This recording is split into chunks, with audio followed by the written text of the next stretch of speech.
നമുക്കിപ്പം ഇപ്പോൾ ടെലിഫോൺ ലൈനിൽ സംഷാദ് മരക്കാറുണ്ട്. അദ്ദേഹം വയനാട് ജില്ലാ പഞ്ചായത്ത് പ്രസിഡന്റ് കൂടിയാണ്. ശ്രീ സംഷാദ്, ഈ ഒരു അപകടമുണ്ടായി പലതവണ മാധ്യമങ്ങൾക്ക് മുന്നിൽ മാതൃഭൂമി ന്യൂസിനോടൊക്കെ സംഷാദ് സംസാരിച്ചിട്ടുണ്ട്. അന്ന് സംഷാദ് പറഞ്ഞൊരു കാര്യം ഞാൻ ഇന്നും ഓർക്കുന്നുണ്ട്. ഇപ്പൊ കുറേ ആളുകളുണ്ട് ഇവിടെ, പക്ഷെ ഇവരൊക്കെ കുറച്ച് ദിവസങ്ങൾ കഴിഞ്ഞാൽ മടങ്ങിപ്പോകും. അന്ന് ഇവിടെ ഒറ്റപ്പെട്ടു പോകുന്ന കുറേ മനുഷ്യരുണ്ടാകുമെന്ന്. അത് മാത്രമല്ല, നോക്കൂ, ഇത്രയും വലിയൊരു ദുരിതം അനുഭവിച്ച ജനതയാണ്. അവർക്ക് സർക്കാർ നൽകിയ ഒരു സഹായം എന്ന് പോലും അതിനെ പറയാൻ വല്ല, വളരെ ചുരുങ്ങിയ തുകയാണ് അവർക്ക് അവരുടെ കയ്യിൽ നിലവിലെത്തിയിട്ടുള്ളത്. നിലവിലെ കണക്കനുസരിച്ച് അതുപോലും പിടിച്ചു പറിക്കുകയാണ്. എത്രത്തോളം സങ്കടമാണ് അതൊക്കെ. തീർച്ചയായും രാവിലെയാണ് നമുക്ക് അത്തരം ചില അനുഭവങ്ങൾ ശ്രദ്ധയപ്പെട്ടത്. ഞാൻ ഇപ്പോൾ ഉടനെ മേപ്പാടി പഞ്ചായത്തിൽ നമ്മൾ എത്തി. ഇവിടുത്തെ പഞ്ചായത്ത് പ്രസിഡന്റിനെയും മെമ്പർമാരെയും കൂട്ടി പരാതിയുള്ള 1-2 ആളുകൾ നേരിൽ തന്നെ പോയി കണ്ടു. അവരുമായി നമ്മൾ സംസാരിക്കുകയും ചെയ്തു. അപ്പൊ അവർ വല്ലാത്തൊരു പ്രയാസത്തിലാണ് നമ്മളോട് അവർ സംസാരിച്ചത്. നമ്മളൊരു സർക്കാരിന്റെ ഭാഗത്ത് നിന്ന് കിട്ടിയ 10,000 രൂപ, അത് തന്നെ ആളുകൾക്ക് ആകെ അവരുടെ കയ്യിലുള്ളൂ. അതിൽ നിന്നാണ് പലരുടെയും പണം ബാങ്കുകൾ EMI ആയി പിടിച്ചത്. പ്രത്യേകിച്ച് ഗ്രാമീൺ ബാങ്കിന്റെ ഭാഗത്തു നിന്നാണ് ഇത്തരം ഒരു കാര്യം ഉണ്ടായത്. അതിനോടൊപ്പം തന്നെ നമ്മൾ ഈ പ്രളയത്തിന്റെ മുന്നേ വരെ ഉണ്ടായ പണിയെടുത്തതിന്റെ കൂലിയായി പലർക്കും അക്കൗണ്ടിലേക്ക് ചെറിയ പൈസ വന്നിട്ടുണ്ട്. അവർ തേയിലച്ചപ്പ് നുള്ളിയതിന്റെ പൈസയാണ്. ആ പണത്തിൽ നിന്നും ഇവർ EMI കട്ട് ചെയ്തിട്ടുണ്ട്. അപ്പോൾ ആളുകളെ സംബന്ധിച്ചിടത്തോളം ഒരു നിവൃത്തിയും ഇല്ലാതെ നിൽക്കുന്ന സമയത്താണ് ഈ ഒരു കാര്യം ബാങ്കിൽ നിന്ന് ഉണ്ടായത്. ഇതിനു മുന്നേ നമ്മളുടെ ചില സ്വകാര്യ ധനകാര്യ സ്ഥാപനങ്ങളിൽ നിന്നും ആളുകൾക്ക് ഫോൺ വന്നിരുന്നു, നിങ്ങളുടെ EMI അടയ്ക്കണം, നിങ്ങൾ ഉണ്ടോ എന്നൊക്കെ. അപ്പൊ തന്നെ ആളുകൾ വല്ലാതെ പ്രയാസപ്പെട്ടു. അന്ന് ബഹുമാനപ്പെട്ട റവന്യൂ വകുപ്പ് മന്ത്രിയോട് നമ്മളിത് പറയുകയും വകുപ്പ് മന്ത്രി ഇനി ഇതിന്റെ മേലെ ഒരു പ്രശ്നം ഇവർക്ക് ഉണ്ടാവില്ല എന്ന് നമ്മളോട് പറയുകയും ചെയ്തു. പക്ഷെ അതൊരു ഫോൺ കോൾ ആയിരുന്നു. അപ്പൊ അത് നമുക്ക് നിർത്താൻ പറ്റി. പക്ഷെ അതിനുശേഷം നമ്മളൊക്കെ വിചാരിച്ചത് ഈ പ്രശ്നം ഉണ്ടാവില്ല എന്നുള്ളതാണ്. പക്ഷെ ഇപ്പൊ അവരുടെ അക്കൗണ്ടിൽ നിന്ന് പണം പോയി. സംസ്ഥാനത്തെ ബാങ്കിങ് കമ്മിറ്റിയുടെ ചെയർമാൻ ശ്രീ പ്രദീപുമായി ഞാൻ സംസാരിച്ചു. നമ്മളോട് കൃത്യമായി ആവശ്യപ്പെട്ടത് ഈ പണം അവർക്ക് നാളെ വൈകുന്നേരത്തിനുള്ളിൽ അവരുടെ അക്കൗണ്ടിലേക്ക് കൊടുക്കണം. വലിയ കാര്യം തന്നെയാണ്. ഇപ്പം ഈ സംഷാദ്, ഇപ്പം ഈ ചികിത്സ പരിക്കേറ്റവർക്ക് 50,000 രൂപ ഒക്കെ നൽകുമെന്ന് സർക്കാർ അറിയിച്ചിരുന്നു, മുഖ്യമന്ത്രി പറഞ്ഞിരുന്നു.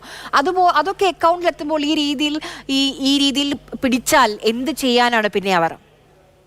അതാണ് നമ്മൾ ഇപ്പൊ ആദ്യം കിട്ടിയ 10,000 രൂപയാണ്. ആ 10,000 രൂപ കിട്ടിയതിന് ശേഷമാണ് അവര് പുറത്തിറങ്ങി അവരുടെ ഒരു തുക എന്നുള്ള രീതിയിൽ എന്തെങ്കിലും ചെയ്യാൻ ആഗ്രഹിക്കുമ്പോഴാണ് ഇത് സംഭവിക്കുന്നത്.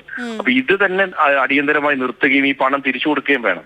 അത് തിരിച്ചു കൊടുത്തിട്ട് 2 മാസത്തേക്ക് അവരുടെ ഒരു തരത്തിൽ അവരെ ബുദ്ധിമുട്ടിക്കില്ല എന്നുള്ളൊരു ഉറപ്പ് സർക്കാർ തന്നെ നമുക്ക് തരണം. കാരണം ഇത് കേവലം 1-2 ആളുകളിലല്ല, ഒരുപാട് ആളുകളുണ്ട്. ഇപ്പൊ ആളുകളൊക്കെ വീണ്ടും പാനിക്കായി.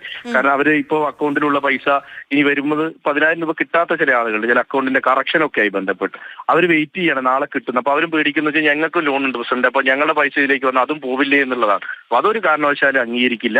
ഇവരുടെ അക്കൗണ്ടിൽ നിന്ന് എടുത്ത പണം ഇവർക്ക് തിരിച്ചു കൊടുക്കണം. 2 മാസത്തേക്ക് ഇവർക്ക് ഒരു ഡിസ്റ്റർബൻസും ഒരു ധനകാര്യ സ്ഥാപനത്തിന്റെ ബാങ്കിൽ നിന്നും ഉണ്ടായിരുന്നു. കാരണം 1,500ഓളം ആളുകൾ ഗ്രാമീണ ബാങ്കിൽ ലോൺ എടുത്തിട്ടുണ്ട്.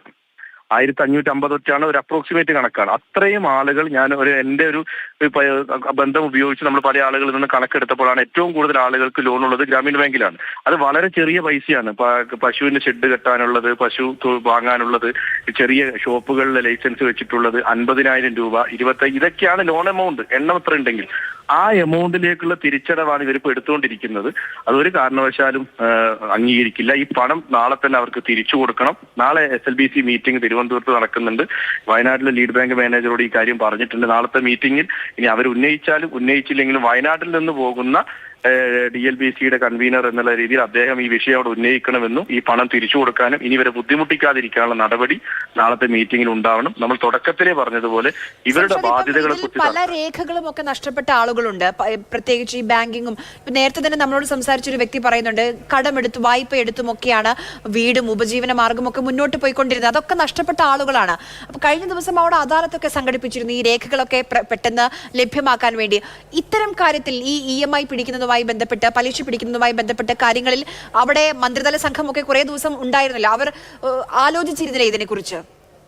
ഈ ഇത്തരത്തിലൊരു ബാങ്ക് പണം പിടിക്കുമെന്നുള്ളതിൽ ആർക്കും ഒരു ധാരണ ഉണ്ടായിരുന്നില്ല എന്നാണ് എനിക്ക് തോന്നുന്നത്. കാരണം ശ്രീ പ്രദീപുമായി സംസാരിച്ചപ്പോൾ അദ്ദേഹം 3 ദിവസങ്ങൾക്ക് മുമ്പ് തന്നെ ബൈ ഫോൺ നിർദ്ദേശം കൊടുത്തിട്ടുണ്ട് എന്നാണ് അദ്ദേഹം പറയുന്നത്. ഇത്തരത്തിലൊരു കാര്യങ്ങളിലേക്ക് കടക്കരുത് എന്ന്. അതാണ് അദ്ദേഹം ഇന്നും എന്നോട് പറഞ്ഞത്. ബൈ ഫോൺ നിർദ്ദേശം കൊടുത്തിട്ടുണ്ട്, ഓർഡർ വന്നിട്ടില്ല എന്നുള്ളതാണ്. കാരണം 15-ാം തീയതി അവധിയായിരുന്നു, ഓർഡർ ഇറക്കിയിട്ടില്ല. നാളത്തെ മീറ്റിംഗ് കഴിഞ്ഞിട്ടായിരിക്കും ഓർഡർ വരുന്നത്. പക്ഷെ ബൈ ഫോൺ നമ്മൾ കൊടുത്തിട്ടുണ്ട് എന്നുള്ളത് കൊണ്ട് ഇത് സംഭവിക്കില്ല എന്നാണ് വിചാരിച്ചത്. പക്ഷെ ഓഗസ്റ്റ് 15 ലീവ് കഴിഞ്ഞ് 12/1, അതായത് ഓഗസ്റ്റ് 16 ആവുന്നത് മുതൽ ഈ ആളുകളുടെ അക്കൗണ്ടിൽ നിന്ന് പണം എടുത്തുകൊണ്ടിരിക്കുകയാണ്. അത് ഓരോരുത്തർക്കും ഓരോ ഡേറ്റ് ആണ്. ഓഗസ്റ്റ് 15 മാസം 15 അടയ്ക്കേണ്ട ആളുകളുണ്ട്, 20 അടയ്ക്കേണ്ട ആളുകളുണ്ട്, 25 കൃത്യം ആ ഡേറ്റിലേക്കാണ് പണം ഇപ്പൊ കട്ടായിക്കൊണ്ടിരിക്കുന്നത്. അത് അടിയന്തരമായി ബാങ്ക് നിർത്തിവെക്കുക എന്നുള്ളത് തന്നെയാണ് ചെയ്യാൻ കഴിയും. പണം തിരിച്ചും കൊടുക്കണം, എടുത്ത പണം അവർക്ക് തിരിച്ചും നൽകണം.